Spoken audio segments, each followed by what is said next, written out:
అంటే మనం ఉన్నప్పుడు నిధులు వారినే వరదలు లెక్క. ఇప్పుడు ఈ గవర్నమెంట్లో తిట్లు వాడుతూనే తప్పితే ఇంకొకటి అయితే ఏం జరుగుతుంది.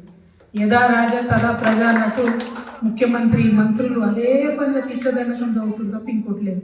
ఆయన ఒక మాట అంటుండు మన ముఖ్యమంత్రి, కేసీఆర్ మొక్కను వీకేస్తాడట. మొక్క కూడా మొలవనియాడట కేసీఆర్ ఏమన్నా మొక్కనానే, ఆయన ఒక వేగు చుక్క. ఆయన నేను చూసి చూడగలుగుతాడా, అసలు ఆలోచన చేయగలుగుతాడా, ఈయనకు అర్థమవుతాడా, అంతం చిక్కుతాడా? ఈయన గురువుకే వాళ్ళ గురువుకే చుక్కలు చూపించి తెలంగాణ తెచ్చుకున్నాం. అట్లాంటివి ఈయన వచ్చి కేసీఆర్ మొక్క మొలవనియా అది ఇదని మాట్లాడితే నవ్వు వస్తుంది తప్పితే దాన్ని మనం సీరియస్గా తీసుకునేటువంటి అవసరం లేదు.